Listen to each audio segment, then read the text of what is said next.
तैयार हो जाइए action pack sandwich trading session के लिए। जी हां, कल की छुट्टी और फिर कल से छुट्टी, और इस बीच है आज वायदा कारोबार में हफ्ते की एक्सपायरी। सुस्त शुरुआत के बाद किस तरफ बढ़ेंगे, ये है बड़ा सवाल, और नतीजों के सीजन में क्या होगा एक्शन, इस पर होगा हमारा खास फोकस।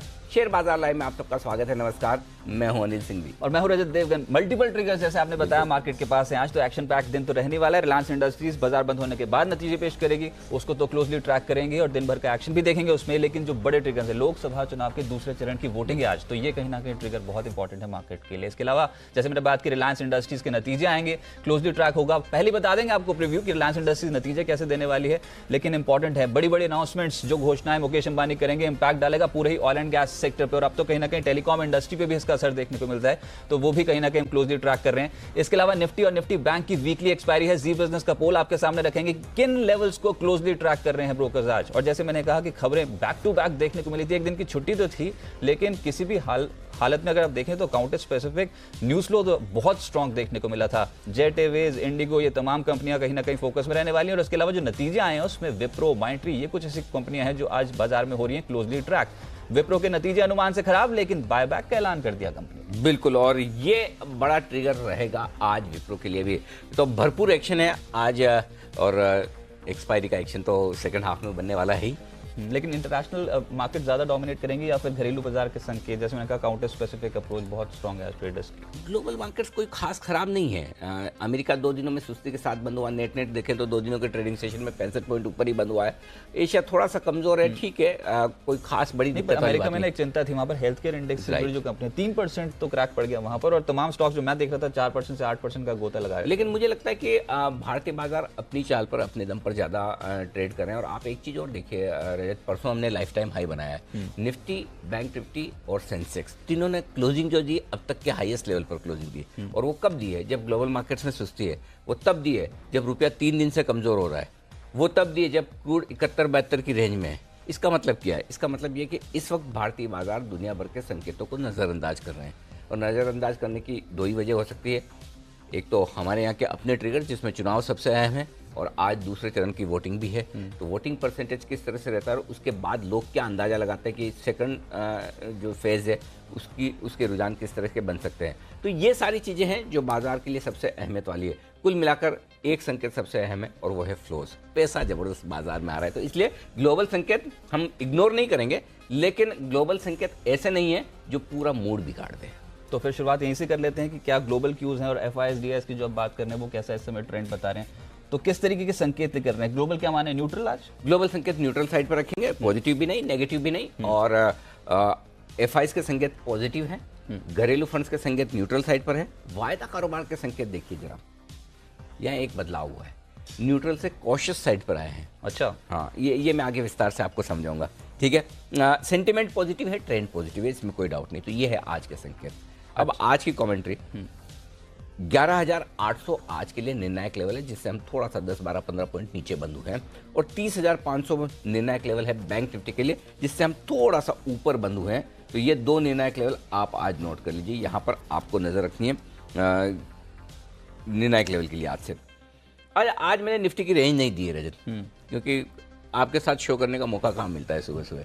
तो रेंज जब रजत साथ में, तो नए हाइज वाइज तो बनने ही चाहिए।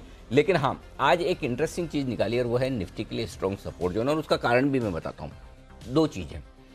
परसों के सेशन में निफ्टी ने इंट्राडे में लाइफ टाइम हाई बनाया, 11,810, और क्लोजिंग बेसिस पर भी जो 28 अगस्त 2018 का लाइफ टाइम हाई था 11,738, उसको अच्छे मार्जिन से, लगभग 50 पॉइंट के मार्जिन से हमने ऊपर बंद किया है। तो नया लाइफ टाइम हाई दोनों तरफ बना है। मेरा तरीका अलग है, जब लाइफ टाइम हाई पर बाजार पहुंचे और बहुत अच्छे कॉन्फिडेंस के साथ और निर्णायक लेवल को तोड़कर पहुंचे, तो फिर आपको ये देखना है कि आपके नीचे की रिस्क क्या है, सपोर्ट कहाँ है, और वो मुझे साफ साफ दिखता है। तो मेरे लिए आज रेंज से ज़्यादा इंपॉर्टेंट है कि मेरे लिए निफ्टी पर सपोर्ट क्या है। 11,650, 11,725, ये 75 पॉइंट की रेंज निफ्टी पर बेहद बेहद बेहद मजबूत सपोर्ट है। अब आज एक्सपायरी के लिहाज से भी है, अदरवाइज भी। तो मुझे सिर्फ ये देखना है कि नीचे की रिस्क कितनी, क्योंकि ऊपर कितना जा सकता है इसके डेटा मेरे पास बहुत साफ साफ नहीं है। बहुत कहूँगा तो 12,000, लेकिन 12,000 से आप 250 पॉइंट दूर है, 225 पॉइंट दूर है। तो मैं ऊपर की रेंज को खुला छोड़ता हूँ। मैं ये देखता हूं कि मेरी रिस्क है, रिस्क मुझे नजर आ रही कि इस 75 पॉइंट की रेंज को बाजार 100% सपोर्ट करेगा। अब 11725 पे रुकते हैं या 11650 पे रुकते हैं, वही रिस्क हमें देखनी है, लेकिन इस रेंज को तोड़ेगा नहीं, ये कॉन्फिडेंस मुझे आज के लिए पूरा है। ये सिर्फ आज के लिए 11650 11750। हाँ, अभी तो आज की बहुत बात इंपॉर्टेंट सपोर्ट जोन बन गया है। हाँ, अभी आज की इसलिए बात करें कि एक तो एक्सपायरी भी है, दूसरा एक लंबा वीकेंड है, कल फिर से बाजार बंद है, राइट। तो इसलिए मैं आज के लिए सपोर्ट, भले आपको लगेगा कि 75 पॉइंट की, लेकिन डेटा एकदम साफ बता रहे हैं, तो आपको इस रेंज में खरीदने का सोचना है अगर किसी भी वजह से बाजार आए तो।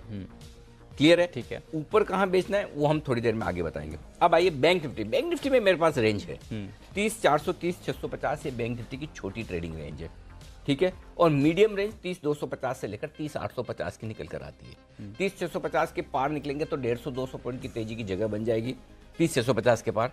और 30,400 30,425, देखिए हमको जो परसों क्लोजिंग मिली थी बैंक निफ्टी की, वो हाईएस्ट क्लोजिंग है, उसके पहले की हाईएस्ट क्लोजिंग 30,426 की थी, राइट। तो 30,425 मेरे लिए अगला सपोर्ट लेवल हो जाता है, 30,400 30,425, वो हमने होल्ड कर लिया तो ठीक। उसके नीचे गए तो 30,200 30,250 तक आ सकते हैं, सिंपल उतना ही है। अब जो मैं कह रहा हूं कि वायदा कारोबार के संकेत मैंने क्यों कॉशियस साइड पर रखे हैं, उसकी एकमात्र वजह है पुट कॉल रेशियो 1.82 पर आया है और विक्स 2170 के आसपास है, दोनों ही बड़े हायर लेवल पर हैं। लेकिन मुझे ट्विटर पर भी कुछ हमारे फ्रेंड्स पूछे थे और कि क्या अनिल जी 1.82 का पुट कॉल रेशियो आप परसों जब शो करेंगे, तो कल जब शो करेंगे तो सब कुछ बेचने की राय देंगे, अपना भी बिकवा दें, पड़ोसी का भी बिकवा दें, ऐसा? वो वायदा कारोबार के डेटा में बताऊंगा कि क्या सब कुछ बेचने का वक्त है क्या। इन दो डेटा पर मैं 3 डेटा देखता हूँ, highest open interest, put call ratio और विक्स, ठीक है। तो 2 चीजें तो बहुत हाई साइड पर मिल रही है, पुट कॉल रेशियो और विक्स हाई साइड पे हाँ मिल रही है। तो तीसरी चीज पे देखते हैं, आइए थोड़ी देर में बताऊंगा मैं आपको। ये है आज की रेंज। तो तभी आपने रखा कि ये वायदा कारोबार के जो आंकड़े हैं वो हैं कॉशियस, क्योंकि 1.82 पे पहुंचा पीसीआर और विक्स जो है वो अब 21.5 के लेवल के है ऊपर। एग्जिस्टिंग जिनके पास तेजी की पोजीशन है वो क्या करें? 11,725 डे ट्रेडर्स अपना स्टॉप लॉस रखिए, 11,725 के नीचे आज ट्रेड करना शुरू करें तो दिन के लिए ट्रेडिंग पोजीशन आप हल्की कर ले। क्लोजिंग बेसिस पर 11,650 के नीचे बंद हो तो ही आपको तेजी की पोजीशन कम करनी है, अदरवाइज होल्ड करिए।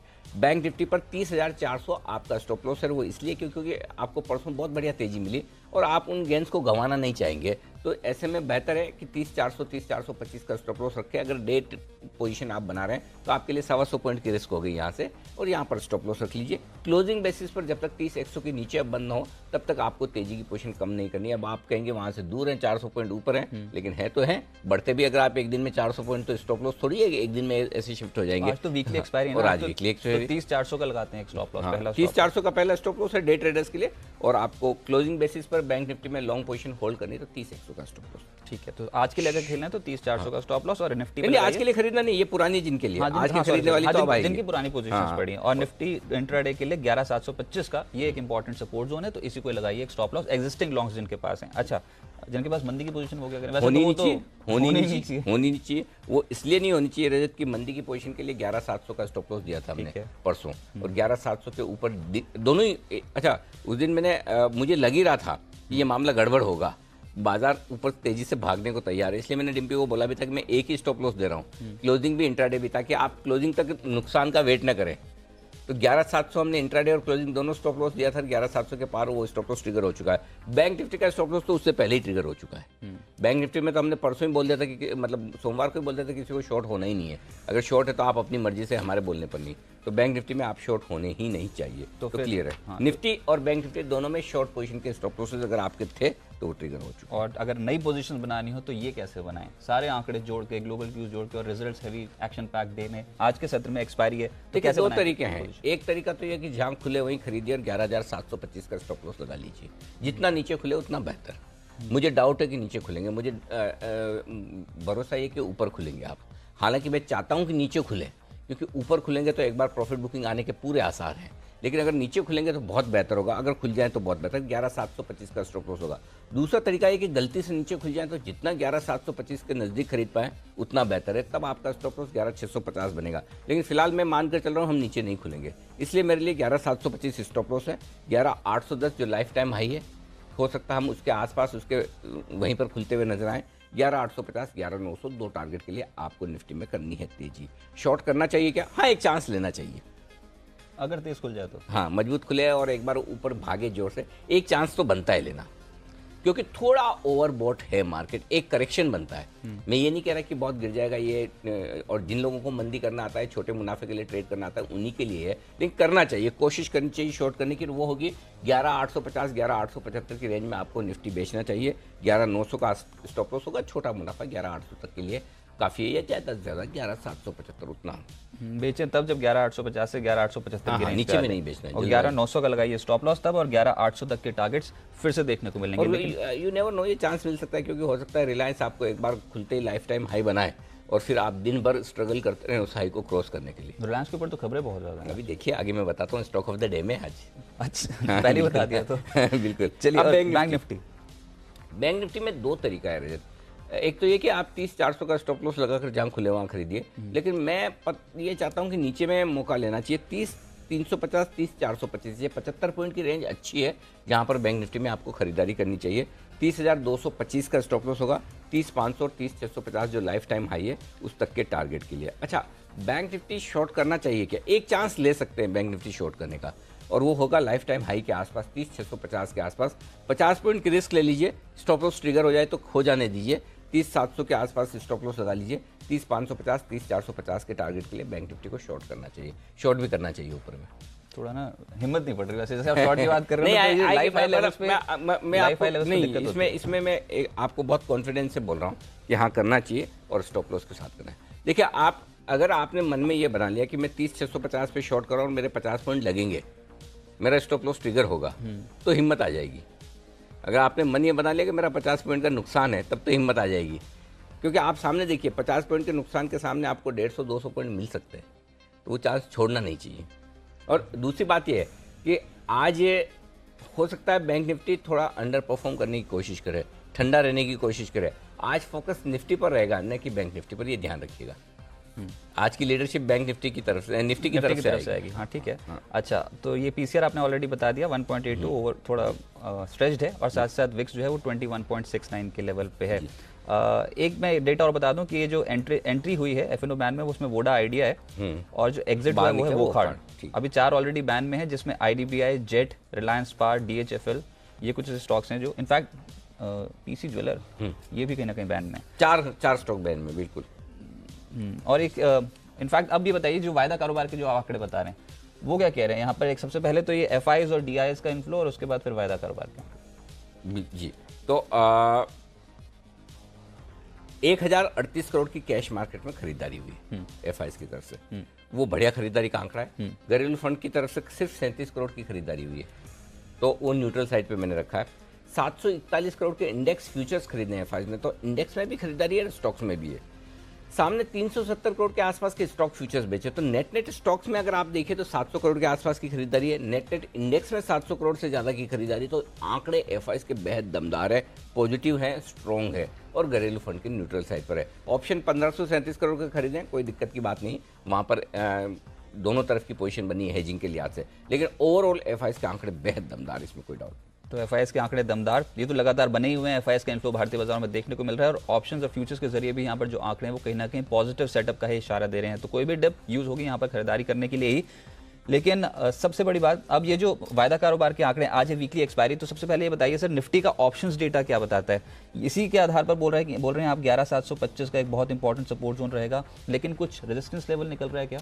देखिए, निफ्टी में आपको दो चीज़ देखनी है रजत। पहली चीज़ तो ये कि ओपन इंटरेस्ट में 6 लाख शेयर जुड़ कर आए, 37 पॉइंट की प्रीमियम 37 पॉइंट के आसपास की है। आपके लिए पहली चीज़ है कि अहम सपोर्ट कहाँ है, और वो आता है 11,700 के आसपास का, क्योंकि वहाँ पर मंथली और वीकली दोनों मिलाकर 38 लाख शेयरों का ओपन इंटरेस्ट पुट में है। तो 11,700 आप जब तक नहीं तोड़ेंगे तब तक तो आप बिल्कुल कमज़ोर हैं ही नहीं, निश्चिंत रहिए। ऊपर रुकावट का लेवल, अच्छा 11,800 निर्णायक लेवल क्यों दिया है वो भी बता दूँ। 11,800 के पुट पर 27 लाख शेयर और कॉल पर 27 लाख शेयर, दोनों 27 लाख शेयर हैं, वीकली और मंथली दोनों मिलाकर। अच्छा, ठीक है, तो इसका मतलब क्लियर कट है कि जब बराबरी का मामला है, उससे आप 10-15 पॉइंट नीचे बंद हुए हो, तो 11,700 के ऊपर रहेंगे तो आप और अच्छे। एक इंटरेस्टिंग चीज़ जो मुझे दिख रही है तो वो ये कि लोग ज़्यादा शॉर्ट है नहीं निफ्टी में। आप 11,600 के कॉल में भी मुश्किल से 16 लाख शेयर है, तो अब लोग शॉर्ट बचे नहीं निफ्टी में। ये बड़ी निफ्टी से ज़्यादा उल्टा थोड़ा बैंक निफ्टी में फिर भी शॉर्ट है, निफ्टी में शॉर्ट है नहीं। तो निफ्टी में इनफैक्ट थोड़ा सा ओवरबॉट है, पुट कॉल रेशियो 1.82 पर आया है। तो मुझे जो चाहिए कि पुट कॉल रेशियो एकदम हायर लेवल पर हो, मार्केट कॉल ऑप्शन में हाईएस्ट ओपन इंटरेस्ट के आसपास हो। कौन से ओपन इंटरेस्ट सबसे ज़्यादा है?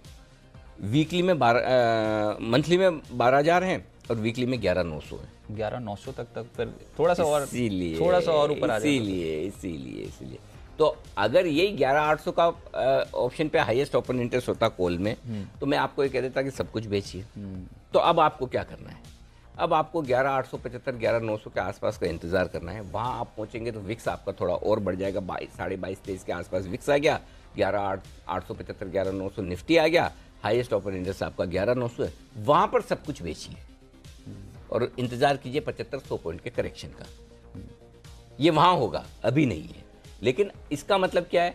इसका मतलब है कि अगर आज कोई विप्रो, अगर आज कोई रिलायंस, अगर आज कोई 2 और स्टॉक मिलकर या कोई 2 बैंक मिलकर आज आपको खुलते ही लाइफ टाइम हाई लगा दे, बड़ी तेज़ी से खोल दे, 50-75 पॉइंट ऊपर निफ्टी को तुरंत खींच दे, 11,850 11,875 की रेंज में ले आए, तो वहाँ पर आपको खरीदना नहीं है, कॉशियस रहना है। वहाँ आपको एक बार प्रॉफिट बुक के इंतजार करना है, नीचे 50-75 पॉइंट आ जाने दीजिए, फिर खरीदिए। तो ऊपरी स्तरों पर सिर्फ सावधानी रखनी है निफ्टी में, ये संकेत मेरे लिए आ रहा है। अब आइए बैंक निफ्टी। बैंक निफ्टी 30,500 सबसे अहमियत वाला लेवल है, क्योंकि 30,500 के पुट पे 8 लाख शेयर है और कॉल्स पे 12 लाख शेयर है। कॉल्स में ज़्यादा ओपन इंटरेस्ट है, उसके ऊपर बंद हुए। शायद एक दिन की क्लोजिंग से मंदी करने वाले ट्रेडर्स डरे नहीं हैं। तो आज आपके लिए ये बहुत ज़रूरी है कि वीकली एक्सपायरी 30,500 के ऊपर हो, तो शॉर्ट कवरिंग दमदार होगी। तब आप 30,650 और उसके बाद 30,850 30,900 तक भी बैंक निफ्टी को जाते हुए देखेंगे। तो पहले तो ये कि आपके लिए 30,500 के ऊपर बने रहना ज़रूरी है। 30,500 के नीचे होंगे तो हल्के सावधान होंगे, ऐसा नहीं कि बहुत ख़राब हो जाएंगे। अगला अहम सपोर्ट 30,300 के आसपास आता है, जहाँ 6 लाख शेयर हैं पुट में, और 30,000 तो रॉक बॉटम। तो 30,000 से लेकर 30,300 की रेंज में मल्टीपल सपोर्ट है, बहुत है। हर 50-75 पॉइंट में आपको सपोर्ट मिलेगा। तो नीचे रिस्क बहुत कम है, ऐसा नहीं बैंक निफ्टी में रिस्क बहुत ज़्यादा है। लेकिन आज ऐसा लग रहा है कि बैंक निफ्टी थोड़ा सुस्ती वाला मामला ज़्यादा दिखा सकता है, लीडरशिप नहीं लेगा निफ्टी के मुकाबले में, ये समझ में आ रहा है बस। लेकिन एक और ट्रिगर की कमी है मार्केट में। जी आपका चश्मा। वो मैं एक ट्वीट पढ़ रहा था, वो ये कह रहे थे जब से आपने चश्मा लगाया उसके बाद से बाजार ने फिर से रफ्तार पकड़ी। तो एक बार लाइफ टाइम हाई के लिए लगा लेता हूं। आज धीरे-धीरे मतलब मेरी आंखें सही हो रही है, तो शायद मुझे सोमवार के बाद इसकी जरूरत ना पड़े। लेकिन हाँ, एक बार आज तो लाइफ टाइम हाई। पर ट्रिगर तो लोगों ने अच्छा पकड़ लिया। जब से अनिल जी ने चश्मा पकड़ा तब से बाजार तेज हो गया और उसके बाद लाइफ टाइम हाई भी छू लिया निफ्टी ने, जो बहुत समय से पेंडिंग पड़ा हुआ था। अगर मुझे क्लोजिंग दिखने से बाजार में लाइफ टाइम हाई बनता हो तो ये चलेगा। हालांकि ये तो ट्रांसपेरेंट वाला चश्मा, तो कोई खास दिक्कत वाली बात, लेकिन हाँ, लाइफ टाइम हाई बनने के आज भी आसार पूरे हैं। चलिए, तो बाजार में रहेगा मूड पॉजिटिव ऐसा लग रहा है, लेकिन कॉशियसली ट्रेड कीजिए। थोड़ा सा ओवर स्ट्रेच इस मार्केट जरूर देखने को मिला, लेकिन ऐसे में एक स्टॉक जहां पर एक्शन तेज हो सकता है, 1 है, 2 है, या है 3, ये आपको बताएंगे स्टॉक ऑफ द डे।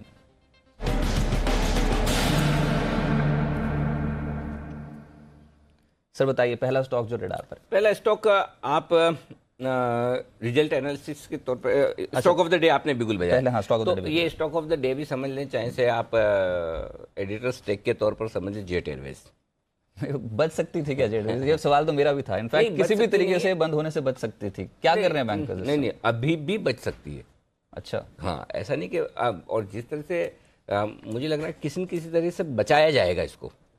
लेकिन बचने में, जेट का बचना और शेयर होल्डर्स के लिए कुछ पैसा वैल्यू बचना, दोनों में बड़ा फर्क है। क्योंकि देखिए, 2 चीज़ें। पहली चीज़, जेट ने कहा कि हमारी आखिरी उड़ान कल हो गई, ठीक है, इसमें नई बात क्या है? इंटरनेशनल तो 3 दिन से बंद थी, 4 दिन से। डोमेस्टिक में 6 उड़ानें चल रही थी, 5 चल रही थी। 5 प्लेन आप कितने उड़ाने, तो ये तो फॉर्मेलिटी के लिए बोला है ना उन्होंने कि उड़ानें हमने पूरी बंद कर दी। बाकी तो अगर आपके 125 विमान है, उसमें से 5 काम कर रहे हैं, तो आप as good as completely close है। अब आप ये माने, आपको कैसे देखना है? अगर आपको पॉजिटिव देखना है तो ये देखिए कि ये अस्थायी तौर पर उड़ानें बंद हुई, टेम्परेरी है।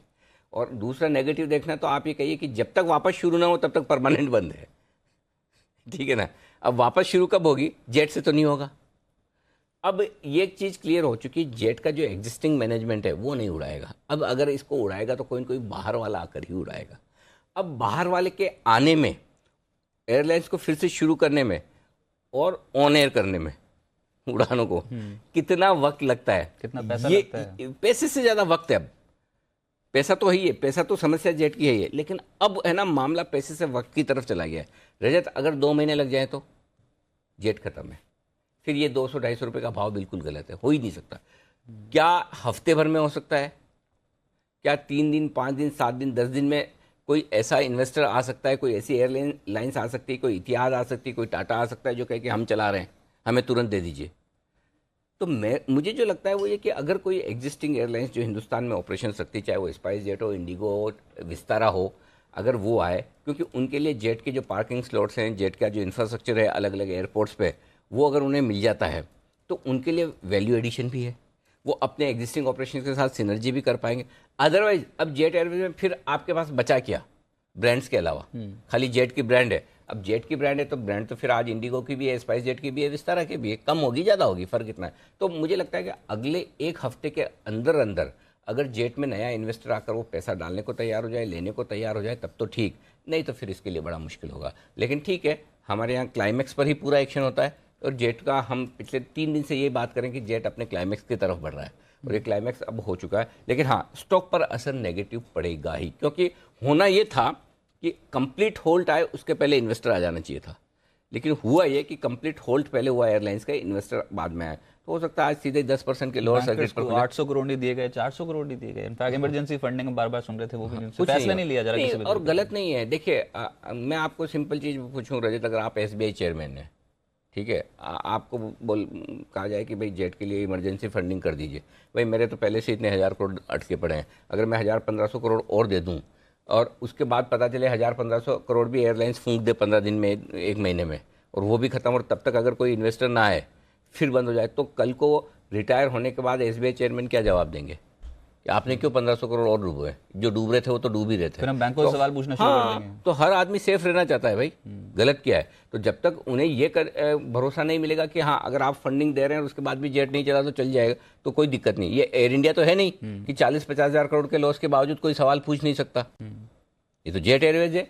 तो जाहिर सी बात है कि अगर मैं बैंक और मैं SBI चेयरमैन हूँ तो मैं भी सोचूंगा आज क्यों दूं, सोल्यूशन आने दीजिए।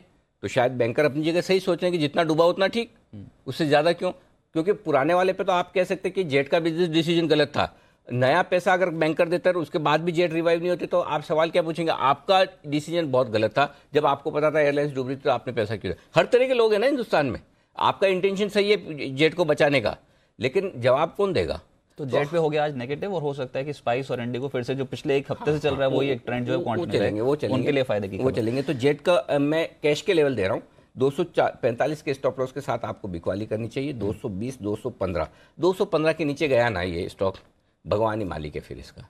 ये स्पॉट के लेवल हैं, ये स्पॉट के लेवल में फ्यूचर के रिटर्न 223 के आसपास चल रहा है। नहीं, स्पॉट के लेवल, कैश लेवल है 215 के नीचे इसने ट्रेड करना शुरू किया, फिर 200, 190 कुछ भी आ सकता है। ठीक, 215 के नीचे बहुत ही खराब है, और हो सकता है आज नीचे सीधा 10% नीचे ही खुले, बड़ी बात नहीं। अच्छा, आपने अभी बताया था थोड़ी देर पहले रिलायंस इंडस्ट्रीज फोकस में तो है। हाँ, रिलायंस इंडस्ट्रीज दूसरा मेरा स्टॉक ऑफ द डे है आज, और काफ़ी लोग इस खबर को लेकर बड़े उत्साहित है कि Aramco यहाँ पर एक बड़ी ऑयल एंड गैस स्पेस में स्टेक ले सकता है। बहुत बढ़िया बात है। हो सकता है रिलायंस आज बड़े गैप से खुले, और बड़े गैप से खुलते ही निफ्टी पे नया लाइफ टाइम हाई भी बनाए, वहाँ पर बेचना चाहिए। मुझे कॉन्ट्रा कॉल लेने में बड़ा मजा आता है। 1380, 1390 वो रेंज है जहाँ पर रिलायंस आज खुले तो बेच देना चाहिए, क्योंकि आज नतीजे भी हैं, और नतीजों के पहले 1400 का भाव बहुत अच्छा है जहाँ पर आप बिकवाली करें। स्टॉप लॉस 1400 का लगा लें 1355 तक के टारगेट के लिए। देखिए ये इस तरह की जो डील की बात है इसमें बहुत वक्त लगता है, एक दिन में होने वाली चीज़ नहीं है। जिस तरह से स्टॉक भागा हुआ है, शायद कहीं न कहीं ये लोगों को अंदाज़ा भी होगा, तो सेल ऑन न्यूज़ वाला भी मामला हो सकता है, प्राइस में भी है, और ऊपर से आपके लिए रिजल्ट भी है। तो इन सब चीज़ों को देखते हुए बहुत एग्रेसिव ट्रेडर हैं, 10 रुपये 15 रुपये की रिस्क लीजिए, 1400 का स्टॉप लॉस लगाइए। और नहीं, अगर आप एग्रेसिव ट्रेडर नहीं है, आपके पास रिलायंस है, तो 1380, 90 के 1400 के आसपास आए, प्रॉफिट बुक कर लीजिए, आराम से बैठिए, उसके बाद फिर से एंट्री कर लीजिए। अच्छा, ये Aramco वाली खबर, ये जो पेट्रोकेमिकल कारोबार में अगर हिस्सा देखिए, अभी तो अटकले ही चल रहे हैं कि 25% हिस्सा खरीदते ही नहीं। पेट्रोकेमिकल कंपनियां जो हैं छोटी छोटी, वो भी कहीं ना कहीं रडार पर रह जाएंगी। देखिए न्यूज़ फ्लो पे असर तो पड़ता है, TN पेट्रो और साथ ही साथ मनाली पेट्रो। कितने लिया आपने फास्ट मनी में स्टॉक? एक ही लिया, बता दिया सारे पूरे सेक्टर यहाँ पर बस कर जाएगा। मैं तो जब इस खबर का रिलायंस पे एक लिमिटेड असर देख रहा हूँ गैप से खुलने पर, तो बाकी स्टॉक्स पे तो मैं बिल्कुल नहीं देखता रहे। मेरा थोड़ा तरीका एनालिसिस करने का अलग है। मैं तो खबर में अपॉर्चुनिटी देखता हूँ, मुझे फंसना नहीं है, मुझे ये देखना है कि पैसा कैसे मिल सका। सी अल्टीमेटली ये बड़ा आसान काम है। मैं जो जेट में बोल रहा हूँ कि 10% नीचे का लिया, लेकिन जेट में मैं बोल के कोई कमाल नहीं कर रहा। क्योंकि खुलेगा ही 10% अगर नीचे, तो क्या बड़ी बात है। लेकिन जब, और उसके बाद क्या मैं बेच पाता हूँ क्या? लेकिन अगर रिलायंस गैप से खुलता है और वहां मैं बेच पाता हूँ, तो वो एग्जीक्यूट क्या कर सकते? आप एक्शन किस पे ले सकते हो? एडवाइस वो काम की जिस पर आप एक्शन ले पाए। एडवाइस वो काम की नहीं कि जिस पर आपने बोला हमने ये बोला था इतना खुलेगा, खुल गया। वो ठीक है, वो अपनी जगह अच्छी बात है, मैं ये नहीं कहता गलत, लेकिन उससे बहुत फायदा नहीं था। फायदा कहाँ होता है? जहाँ आप एक्शन ले पाए। तो देखते हैं एक्शन ले पाएंगे। वो खिलौने बनाने वाली कंपनी को भी नहीं छोड़ रहे हैं, हेमलेस को भी खरीदना चाहते हैं, वहां पर भी ऐसा खरीदना चाहते हैं। वैसे कुछ भी रिलायंस इंडस्ट्री सब कुछ हर कारोबार। एक ज़माना बीच में पहले भी आया था जब हर चीज़ के एक्विजिशन में रिलायंस का नाम होता था। अब वापस से फिर वही ज़माना आ रहा है कि जो भी बिकने को तैयार है और जो भी खरीदा जा सकता है उस पर रिलायंस का नाम आता है। तो चलिए, अच्छी बात है, देखते हैं क्या कुछ होता है। चलिए, तो रिलायंस इंडस्ट्रीज हाई लेवल पे अगर खुल जाए, बिग गैप अप दे दे, तो वहां पर कर सकते हैं आप एक वाली 1380 1390 के लेवल पे ऊपरी स्तरों पे कर सकते हैं मुनाफा वसूली। लेकिन रिजल्ट एनालिसिस सर बहुत क्लोजली ट्रैक हो रहे हैं, तो आप एक बता दीजिए बस से फटाफट से, विप्रो क्या किया जाए? बायबैक की घोषणा कर दी है 10,500। विप्रो खरीदना चाहिए। 277 का स्टॉप लॉस लगाकर आप विप्रो में तेजी कीजिए। ये फ्यूचर्स के लेवल में आपको विप्रो में दे रहा हूँ। 277 स्टॉप लॉस लेवल है, 287, 290 और 295। फिर मैं बता दूं, ये मेरे पोजिशनल लेवल्स हैं विप्रो में खरीदारी करने के। अब क्यों है मैं बता दूं, आप रिजल्ट को देखकर, गाइडेंस को देखकर परेशान ना हो। Plus minus 1%। हाँ, परेशान ना हो, कोई दिक्कत जितना तिमाही में अभी कमाया उससे या तो प्लस 1% ऊपर या फिर माइनस 1% नीचे कमाएंगे। 325 रुपए का बायबैक मेरे लिए अट्रैक्टिव है। अच्छा, सिंपल। 615 शेयर मेरे जाते हैं रिटेल इन्वेस्टर के तौर पर बायबैक में, ठीक है। आज यहाँ से 45 रुपए मिलते हैं। पुरानी कैलकुलेशन अगर आप देखें तो बायबैक में जो 15% रिटेल के लिए हिस्सा रिजर्व है, उस हिसाब से 100% एक्सेप्टेंस रेशियो होता है, जो कि नहीं होगा क्योंकि आर्बिट्राजर्स आ जाएंगे। मैं ये मानकर सेफ चल रहा हूँ कि 40% के आसपास का एक्सेप्टेंस रेशियो आएगा विप्रो में। तो 40% शेयर अगर मेरे एक्सेप्ट होते हैं तो बचे हुए 40-45% होते हैं, तो बचे हुए 55-60% शेयर के लिए मेरी कॉस्ट आ जाती है 260-265 रुपये के आसपास। और बायबैक है 325 का। तो बायबैक के जैसे जैसे आप नज़दीक पहुंचेंगे, आप 300 के आसपास तक शेयर को आराम से जाते हुए देखेंगे। आपका क्वेश्चन 260-65 का है, तो आपको नुकसान नहीं होगा। तो मेरा ये मानना है कि इसको इन्वेस्टमेंट के तौर पर किसी भी खराब दिन जब मिले या आज भी मिले तो आपको खरीद लेना चाहिए। विप्रो मेरे लिए आज खरीद कर 615 शेयर बायबैक में टेंडर करने का एक बेहतरीन मौका है। 7-8% का आपका रिटर्न छूटेगा। 3 से 4 महीने का इन्वेस्टमेंट है, रिस्क फ्री इन्वेस्टमेंट है। 7-8%, 10% बनते हैं मिनिमम, बुरे नहीं है। चलिए, 4 महीने के अंदर। हाँ, वही एफडी का ब्याज आपको एक तरह से मिल रहा है ना, एक साल की एफडी का ब्याज। हाँ, वही एक साल की एफडी का ब्याज अगर 4 महीने में छूट जाता है और रिस्क नहीं के बराबर है, तो फिर क्या चाहिए? ठीक है, लेकिन आज के लिए टारगेट है 287। और अगर रेशियो 40% से ज़्यादा का आ गया तो और भी बढ़िया। हाँ, आज की कैलकुलेशन के हिसाब से तो 100% एक्सेप्ट हो जाएंगे रिटेल के। लेकिन मुझे पता है ना कि अगर हम कह रहे हैं कि आप रिटेल में खरीदिए तो बहुत सारे लोग खरीदेंगे, और अभी तक वक्त है आपके पास रिकॉर्ड डेट आने का करने का। तब तक आपके रिटेल के शेयर होल्डर बढ़ जाएंगे। हर आदमी 2-2 लाख तक के शेयर, 615 तक, 616 शेयर मत खरीदिएगा, 615 ही खरीदिएगा। रिटेल कैटेगरी में रहने के लिए 615 तक ही पर अकाउंट होने चाहिए। तो विप्रो का फ्यूचर भी खरीद सकते हैं, या फिर आप दूसरा बढ़िया तरीका ये कि डिलीवरी लेकर बैठ जाएं शांति से, और उसके बाद कर दीजिए टेंडर। उसके बाद टेंडर 13 तुझको अर्पण दे दीजिए। चलिए, ठीक है। तो ये हुई विप्रो की बात, तेजी के संकेत ज्यादा, और बायबैक की एक बड़ी खबर आज इस कंपनी के साथ जुड़ गई है। तो फ्यूचर्स पे 287, 290, 295 का टारगेट है, स्टॉप लॉस 277 का स्ट्रिक्टली फॉलो कीजिए। लेकिन अब पूरी रिसर्च टीम मेरे साथ इसमें मौजूद है, पूजा मौजूद है, साथ साथ कुशल, जो बताएंगे कि कौन सी खबरें हैं जहां पर एक्शन आज के सत्र में देखने को मिल सकता है, और रिजल्ट कौन कौन से आए जो बाजार में क्लोजली ट्रैक हो रहे हैं। और इसके अलावा देवांशी बताएंगी ब्रोकिंग हाउसेस के रिपोर्ट्स। लेकिन शुरुआत पूजा आपके साथ, बताइए जी। सबसे पहले आज जो अहम नतीजे आने वाले हैं उससे शुरुआत कर लेते हैं। निफ्टी में रिलायंस अपने नतीजे घोषित करेगा, जिस पर कि आज आप नजर रखिए। एफएनओ स्पेस से आज आरबीएल बैंक और डीसीबी बैंक के नतीजे आएंगे, तो ये स्टॉक्स भी पर भी फोकस रखिए आप। और कैश सेगमेंट से आईसीआईसीआई लोम्बार्ड, जय भारत मारुति, मैजेस्टिक ऑटो और टाटा स्पॉन्ज आयरन, ये 4 कंपनियां हैं जो कि कैश सेगमेंट से अपने नतीजे घोषित करेंगी। तो इन तमाम नतीजों पर आज आप नजर रखिए। इसके अलावा जो बाजार बंद होने के बाद जो नतीजे आए हैं उसमें माइंट्री के नतीजे अच्छे दिखाई दे रहे हैं। मुनाफा बढ़ा है, हमारे अनुमान से ज़्यादा 4% की बढ़त यहाँ पर देखने को मिली है, और आय में भी इस बार बढ़त देखी गई है, करीब 3% के आसपास की। तो यहाँ नजर रखिए। इसके अलावा कंपनी ने स्पेशल डिविडेंड की भी घोषणा की है, करीब 20 रुपये प्रति शेयर की। तो आज माइंट्री फोकस में रहेगा। क्रिसिल के कमजोर नंबर्स आए हैं, मुनाफे में गिरावट दर्ज हुई है करीब 6% की, और मार्जिन भी घटे हैं कंपनी के 28% से घटकर इस बार जो मार्जिन के नंबर्स आए 27% के आसपास देखे गए हैं। तो आज कमजोर नंबर्स क्रिसिल के भी। और टाटा स्टील बीएसएल के नंबर्स अच्छे दिखाई दे रहे हैं, जो घाटा है वो काफ़ी ज़्यादा कम हुआ है कंपनी का। 21,000 करोड़ का का घाटा था पिछले साल और इस बार जो नंबर्स आए 214 करोड़ का घाटा रह गया है और आय में करीब 23% की बढ़त हुई है, जिसका कि सपोर्ट इस बार के नतीजों में देखा गया है। तो ये तो बात हुई नतीजों की। इसके अलावा कुछ और खबरों पर नजर डालें तो आज सिप्ला फोकस में रहेगा। यहाँ खबर आ रही है कि कंपनी अपने साउथ अफ्रीकन सब्सिडरी के जरिए ब्रांड मेड में करीब 30% हिस्सेदारी खरीद सकती है और हिस्सेदारी करीब 32 करोड़ रुपए में खरीदने की योजना है। तो इसका एक रिएक्शन आज सिप्ला में देखने की उम्मीद है। चलिए, कुछ ऐसे रिजल्ट्स और स्टॉक्स जहां पर आज एक्शन स्ट्रांग रहने वाला है, नतीजों जो खबरें हैं उसका असर देखने को मिलेगा। कुशल, आप बताएं कौन सी खबरें और? जी हाँ, सबसे पहले दिग्विजय सीमेंट से शुरुआत कर लेते हैं। ट्रू नॉर्थ ने केवल 54% हिस्सा खरीदा। उन्होंने बोला था कि वो 75% हिस्सा खरीदेगा, तो सेबी को जो दी हुई जानकारी थी पहले वो गलत है और ट्रू नॉर्थ को नया ओपन ऑफर लाना होगा इसी नियम के हिसाब से, और नया ओपन ऑफर की जो कीमत है वो 23 रुपये 33 पैसे से नीचे नहीं होगी, तो इस पर आप ध्यान रखिए। दूसरी खबर सास्केन टेक्नोलॉजीज पर है, वो बाईबैक को कंसिडर करेंगे। 23 अप्रैल को इस पर बोर्ड बैठक होगी। तीसरी खबर फूड्स एंड इंस को लेकर है, जो रिकॉर्ड डेट है बोनस शेयर इशू की वो 2 मई तय की गई है। साथ साथ स्टार सीमेंट पर आप नजर रखिए, उन्होंने उनको 174 करोड़ रुपए फ्रीड सब्सिडरी क्लेम मिले हैं सेंट्रल गवर्नमेंट से। उसके बाद अगली खबर क्वेस्ट कॉर्प पर है। कंपनी की जो सब्सिडरी है CBSL वो ऑलसेक टेक्नोलॉजीज को खरीदेगी और इसमें जो प्रमोटर हिस्सा है कंपनी का वो 320 रुपए के भाव पर खरीदेगी। साथ साथ कंपनी ओपन ऑफर भी लेकर आएगी 320 रुपए के भाव पर। उसके बाद फ्यूचर कंज्यूमर पर आज आपको नजर रखनी है। प्रमोटर जो है फ्यूचर कैपिटल इन्वेस्टमेंट, उन्होंने 2.5 करोड़ शेयर्स प्लेज किए हैं 11 अप्रैल को। साथ साथ कुछ एक स्टॉक्स जो हैं वो ASM फ्रेमवर्क में मूव कर रहे हैं। पहला फूड्स एंड इंड्स, दूसरा इंडो काउंट इंडस्ट्रीज, साथ साथ अरविंद फैशंस, लक्ष्मी विलास बैंक और टानला सॉल्यूशंस जैसे शेयर जो हैं वो ASM फ्रेमवर्क में मूव कर रहे हैं। चलिए, तो कुछ और ऐसे खबरें, इनफैक्ट क्वेस्ट कॉर्प और ऑलसेक टेक्नोलॉजीज, ये दोनों ही कंपनियां जो होंगी वो आज कहीं ना कहीं फोकस में रहेंगी, तो इसको अपने दोनों कंपनियों को अपने रडार पर रखें। खबर बड़ी है।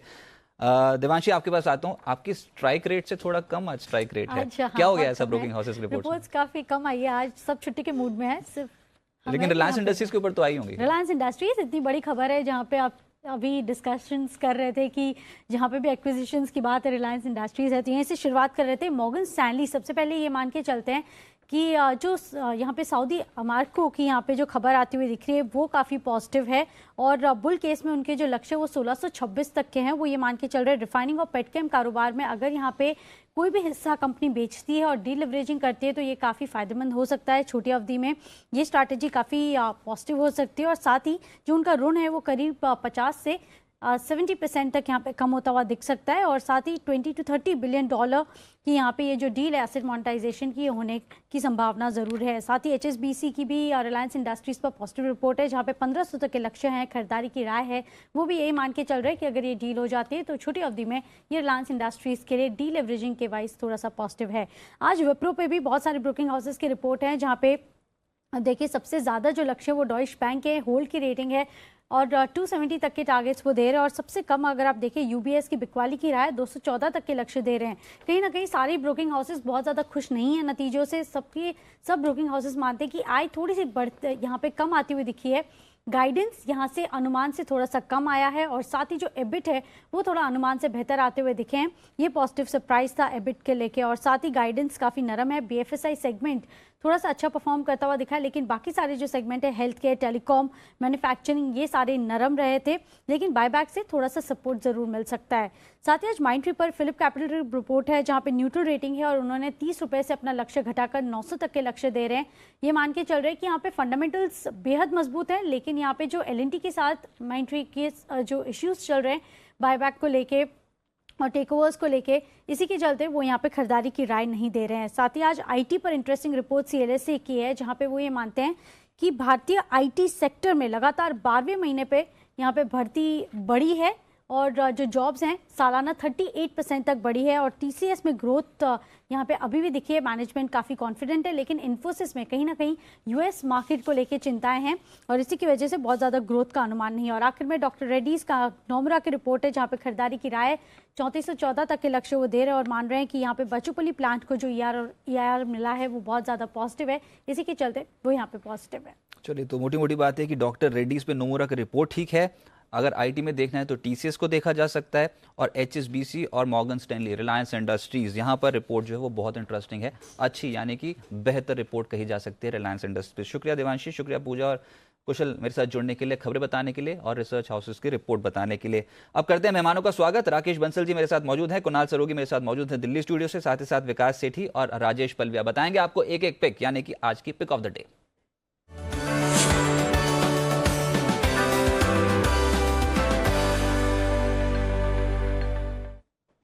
राकेश जी नमस्कार, शुरुआत कीजिए, आप बताइए पहली पिक।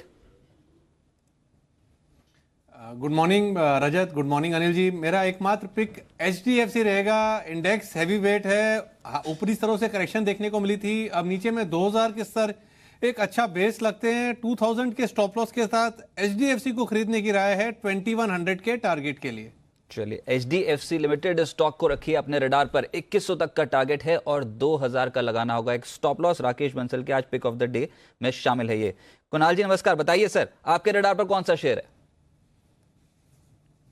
नमस्कार रजत, नमस्कार अनिल जी। देखिए, जो काउंटर मैंने आज चुना है ये कैश मार्केट का शेयर है और आज क्योंकि रिलायंस के नतीजे हैं तो ये शायद विशेष फोकस में काउंटर रहे।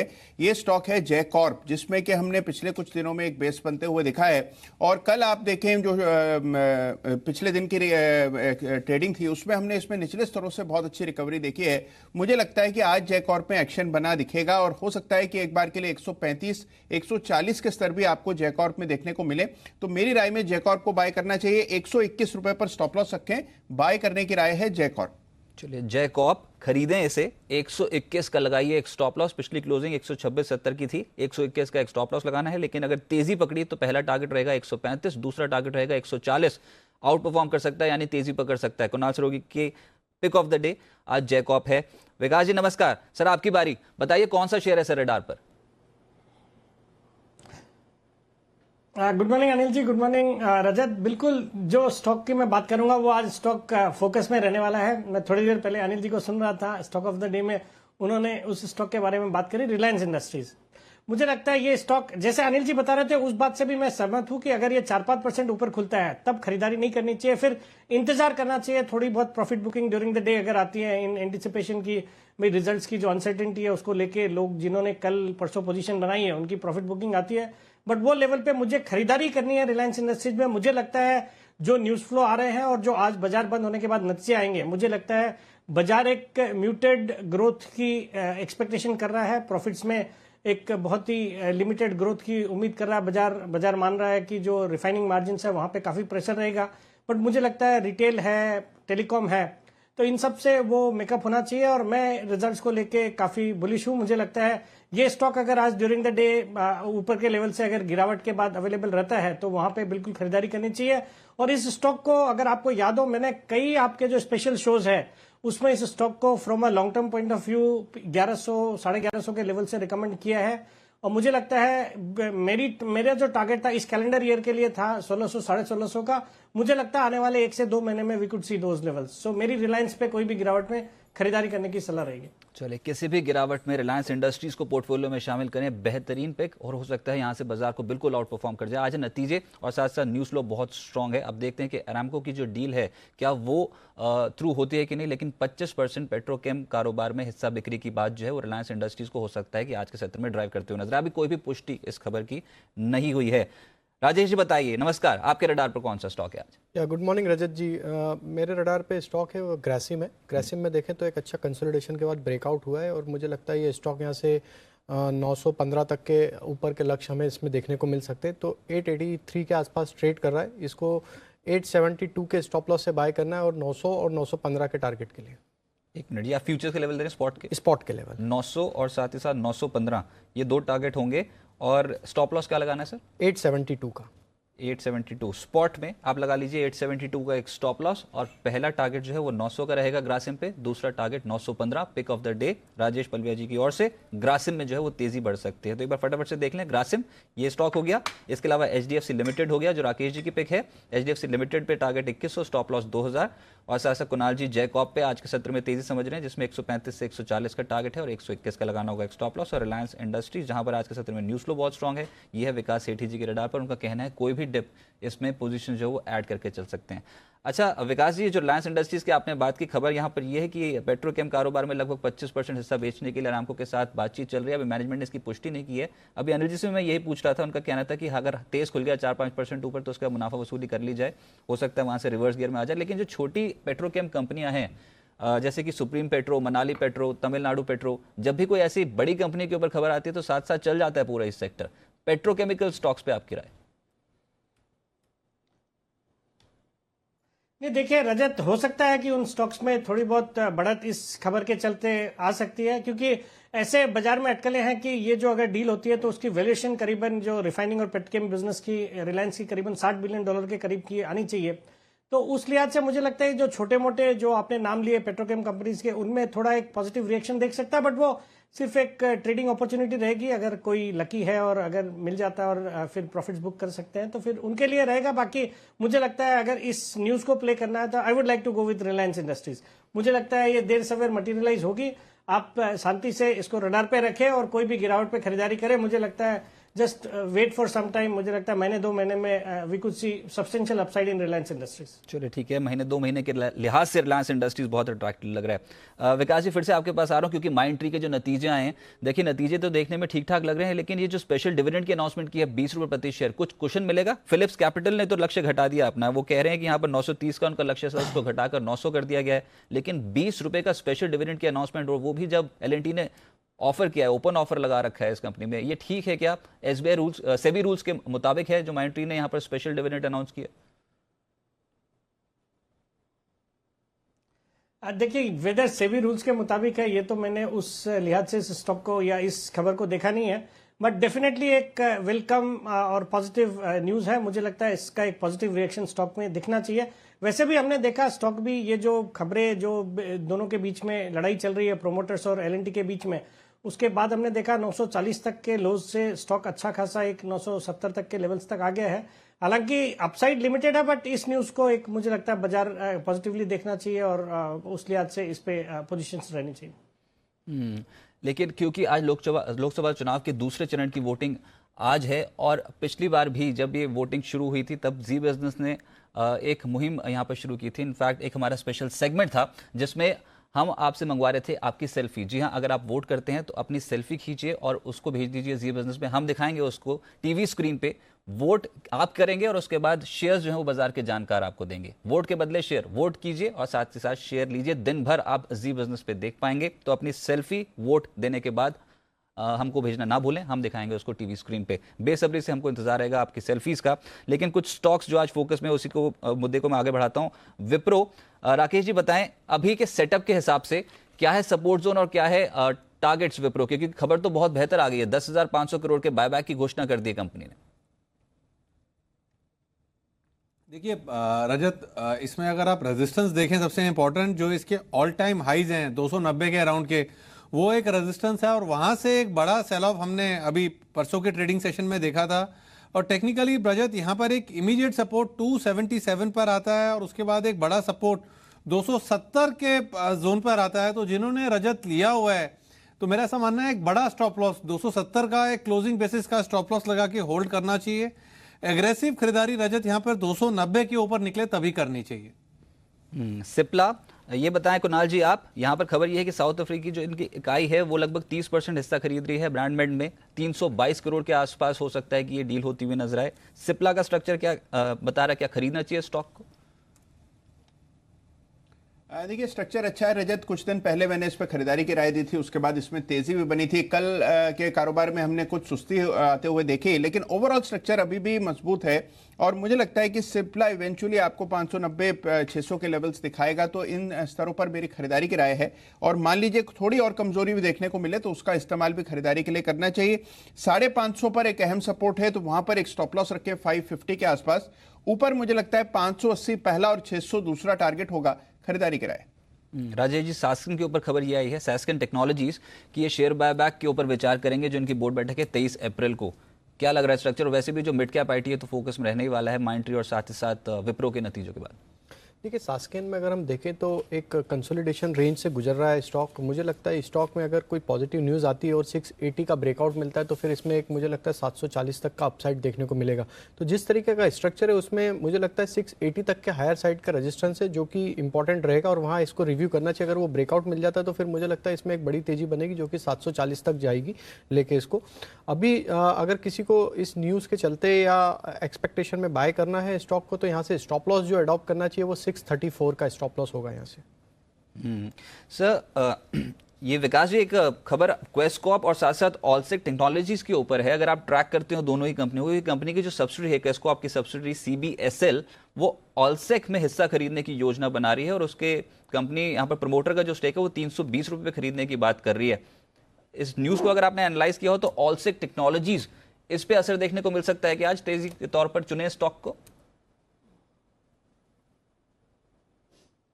नहीं देखिए बहुत क्लोजली तो नहीं फॉलो किया है इस न्यूज को, बट ऑलसेक टेक्नोलॉजीज भी अगर इस तरह की खबरें हैं तो डेफिनेटली वो स्टॉक के लिए पॉजिटिव रहना चाहिए और अगर किसी ने लिया हुआ तो बिल्कुल बने रहना चाहिए and let the stock do well and उसके बाद ही कुछ कॉल लेना चाहिए।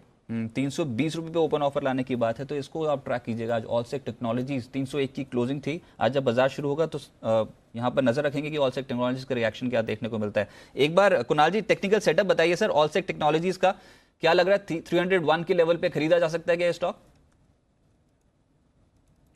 देखिए हाल के दिनों में हमने बड़ी तेजी देखी है रजत और 280 रुपए पर एक बड़ा सपोर्ट भी है। मुझे लगता है कि एक रेजिस्टेंस सामने दिखाई दे रही है 305 रुपए के आसपास। कल का डे हाई भी आप देखें तो 308-9 के आसपास है।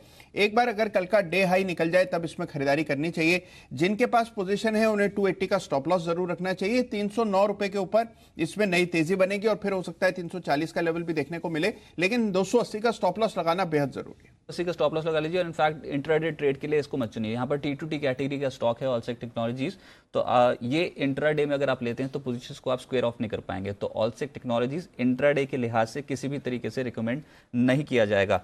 चलिए यहाँ पर कुछ और स्ट्रक्चर्स जहाँ पर आज के सत्र में नजर आएगी उसमें खबर स्टार सीमेंट के ऊपर है। इनको 175 करोड़ का फ्रेट सब्सिडी क्लेम जो है वो सेंट्रल गवर्नमेंट की ओर से मिला है। स्टार सीमेंट राजेश जी तगड़ी रफ्तार में, आपने ग्रासिम की अभी बात की, तो ये जो prism Johnson, star cement, Ambuja पूरा ही सेक्टर बस कर रहा है सर। ग्रासिम के अलावा कहीं और भी नजर रखी जा सकती है? देखिए स्टार सीमेंट में तो मुझे लगता है कि थोड़ा सा अभी कंसोलिडेशन रहेगा। स्टॉक अभी 104-105 के आसपास इसमें हर्डल है, जहां तक मुझे लगता है कि अगर ये स्टॉक में कोई अप मूव भी आता है तो वहां सप्लाई प्रेशर बना रहेगा। क्योंकि स्टॉक का अगर हम ओवरऑल स्ट्रक्चर देखें तो स्टॉक को मुझे लगता है कि अभी टाइम यहाँ से लगेगा, यहाँ से ब्रेकआउट के लिए। जब 104-105 का इसमें अच्छा विथ वॉल्यूम एक्शन ब्रेकआउट हो जाएगा तो फिर ये स्टॉक में मुझे लगता है कि हायर साइड में 115-120 तक के टारगेट देखने को मिल सकते हैं। तो अभी टाइम बिंग मुझे लगता है कि इसको थोड़ा अवॉइड करना चाहिए। 105 के ब्रेकआउट के बाद ही इसको बाय करने की सलाह रहेगी। सीमेंट पैक में अगर आप बात करें तो मुझे ACC भी काफ़ी अट्रैक्टिव लगता है और ACC में जिस तरीके का सेटअप बना हुआ है मुझे लगता है ACC में भी आगे आने वाले दिनों में अच्छी तेज़ी देखने को मिल सकती है। और ACC के मुझे जो टारगेट लगते हैं यहाँ से 1750 से 1770 तक के शॉर्ट टू मीडियम टर्म में टारगेट लगते हैं। तो ACC भी एक अट्रैक्टिव बेट लगता है सीमेंट पैक से। किसी भी अगर यहाँ से करंट लेवल से भी अगर पोजीशन बनाते हैं तो 1675 का स्टॉप लॉस रखना चाहिए, पोजिशनल स्टॉप लॉस, और टारगेट मुझे जो लगते हैं 1750-1760 तक के लगते हैं। कुणाल जी एक बार देख के बताएं कैडिला, क्योंकि जायडस को एक फाइनल अप्रूवल मिला है US FDA की ओर से, इनका एक इंजेक्शन है उसके लिए। कैडिला का स्ट्रक्चर क्या बता रहा है सर? कैडिला का अगर चार्ट देखें रजत तो मुझे लगता है कि एक ब्रेकआउट चार्ट पर आना चाहिए। अगर ये 350 के ऊपर ट्रेड करने लगता है, 337 रुपए का मौजूदा भाव है, तो मुझे लगता है कि जब तक 350 के ऊपर ये काउंटर ना निकले तब तक इसमें नई खरीदारी की राय नहीं है। वैसे भी अगर आप देखें तो सारे फार्मा काउंटर्स को कैडिला अंडर परफॉर्म कर रहा है। जहां हम डीवीस में बड़ी तेजी देख चुके हैं, स्टार में हमने बड़ी तेजी देखी है, और फार्मा लगातार एक रेंज में है, ये काउंटर लगातार अंडर परफॉर्म कर रहा है। तो मुझे लगता है खरीदारी की कोई वजह नहीं है जब तक 350 के ऊपर एक क्लियर ब्रेकआउट ना आ जाए। ये जो राइट्स का भाव था 12 रुपये 50 पैसे का, हम देख रहे हैं कि वोडा आइडिया में लोअर लेवल से एक अच्छी खरीदारी है और इनफैक्ट आज तो ये FNO बैंक के में एंटर भी हुआ है वोडा आइडिया। विकास जी देख, ये वोडा आइडिया पे खरीदारी के पीछे इतनी कारण क्या है? 18 रुपए के लेवल तक पहुंच गई, तेजी क्या अभी और बढ़ सकते हैं? और पिछले सत्रों में भी देखा दिन की ऊंचाइयों को छुड़ा था ये स्टॉक बाजार बंद होते होते। वोडा आइडिया पे आपका क्या इस समय व्यू है? नहीं देखिए रजत, इस स्टॉक में भी हमने देखिए 15 रुपए के लेवल से एक अच्छी तेजी पिछले 2-3 सत्र में हमने देखी है। डेफिनेटली इसके पीछे जो प्रोमोटर्स ने भी फंडिंग जो फंड्स इन्फ्यूज करा है वो एक मेजर कारण रहना चाहिए। और बाकी भी ऐसे माना जा रहा है कि जो टेलीकॉम कंपनीज है, जो बाकी दोनों रिलायंस जियो के अलावा भारतीय एयरटेल और ये वोडा आइडिया, तो इनके थोड़े सब्सक्राइबर्स में वृद्धि हो सकती है या थोड़ा इंप्रूवमेंट इनके परफॉर्मेंस में देखा जा सकता है। बाकी निचले लेवल पे स्टॉक था तो वहां से एक तेजी हो गई है, बट मेरी राय रहेगी कि जिन्होंने लिया हुआ है, जिन्होंने ये राइट्स में अप्लाई किया है, वो डेफिनेटली जितने राइट्स में आपके शेयर्स आने वाले हैं प्रॉफिट्स बुक कर ले करंट लेवल्स पे। मुझे नहीं लगता इस स्टॉक में फिर एक लंबी अवधि के लिए बने रहने का कोई भी जस्टिफिकेशन है अभी भी। मुझे लगता है टेलीकॉम को प्ले करने के Reliance industries would be the best bet. अच्छा विकास जी, है ना अटकलें हैं इस समय कि मैक्स लाइफ में एक मेजर चंक जो है वो एक्सिस बैंक ले सकता है। मैक्स लाइफ में स्टेक सेल की बात है और जो खरीदेगा वो है एक्सिस बैंक, और वैसे भी बड़ा डिस्ट्रीब्यूटर मैक्स लाइफ के प्रोडक्ट्स का एक्सिस बैंक ही है। कितनी प्रोबेबिलिटी है सर ये इंश्योरेंस इंडस्ट्रीज में ये डील थ्रू होने की, और मैक्स लाइफ पे और साथ साथ एक्सिस बैंक पे इसका क्या असर है एक्सपेक्टेड अगर ये डील थ्रू हो जाती है तो? नहीं देखिए, अगर डील थ्रू होती है तो डेफिनेटली मैक्स लाइफ के लिए, मैक्स फाइनेंशियल के लिए ये पॉजिटिव होगा। तो उस लिहाज से इन स्टॉक्स को देखना चाहिए। बाकी देखिए डील होगी नहीं होगी ये तो just only time will tell, but अगर ऐसा कुछ होता है तो आई थिंक मैक्स फाइनेंशियल के लिए डेफिनेटली पॉजिटिव रहेगा और वहां पे एक होल्ड करने की या कोई भी गिरावट में खरीदारी करने की सलाह रहेगी।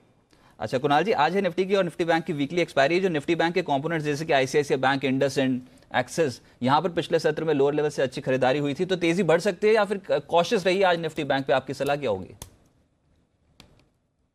देखिए मेरी उम्मीद यह है कि रजत, जो हमने देखा वेडनेसडे का ट्रेड जो रहा जिसमें एक बड़ा ब्रेकआउट चार्ट, माफ कीजिए मंगलवार का जो ट्रेड है जिसमें एक बड़ा ब्रेकआउट चार्ट पर आते हुए देखा हमने, खरीदारी की राय भी बैंक निफ्टी पर दी और मुझे लगता है कि और ऊपर के लेवल्स आपको बैंक निफ्टी में देखने को मिलेंगे। बैंक निफ्टी का क्लोज वेडनेसडे का बहुत ही ज्यादा स्ट्रांग है और मुझे लगता है ऊपर के लेवल्स आएंगे, तो मुझे आज भी उम्मीद है कि तेजी कायम रहेगी। आईसीआईसीआई बैंक में ब्रेकआउट है, एचडीएफसी बैंक में ब्रेकआउट है, कोटक आउट परफॉर्म कर रहा है, तो जितने भी बड़े कंपोनेंट्स हैं सब में तेजी है। बैंक निफ्टी मुझे लगता है कि 30,800 की ओर बढ़ रहा है और हो सकता है कि आज की जो एक्सपायरी है वो 30,800 के आसपास होती हुई नजर आए, तो मुझे लगता है कि आज भी तेजी की उम्मीद करनी चाहिए। अच्छा विकास जी, हम अभी बात ही कर रहे थे अनिल जी से कि जेट एयरवेज का क्या होगा। उनकी तो सेल कॉल है आज के सत्र में, वो तो कह रहे हैं कि 10% कहीं नीचे ना खुल जाए जेट एयरवेज। नीचे खुलता है तो हिम्मत करें खरीदने की या फिर इसको बिल्कुल अवॉइड लिस्ट में डाल दें? और स्पाइसजेट और इंडिगो जहां पर रफ्तार बहुत तेज है, वो कितनी और बढ़ सकती है सर, ये जो जेट एयरवेज के शटडाउन की खबर आई है उसके बाद? नहीं बिल्कुल रजत, जो ये खबरें हैं बहुत ही नेगेटिव है और मुझे भी लगता है कि जेट एयरवेज में एक भारी गिरावट आज देखने को मिलेगी। उसके बाद भी वो रिस्क लेने की मेरी तो राय नहीं रहेगी और मुझे लगता है SpiceJet would be the best bet. जो डीजीसीए ने कुछ ऑडिट की बातें करी है तो उसकी वजह से अगर वो थोड़ा वीक खुलता है तो वहां पे भी खरीदारी करने की सलाह रहेगी कि मामला कोई इतना बड़ा नहीं लगता मुझे।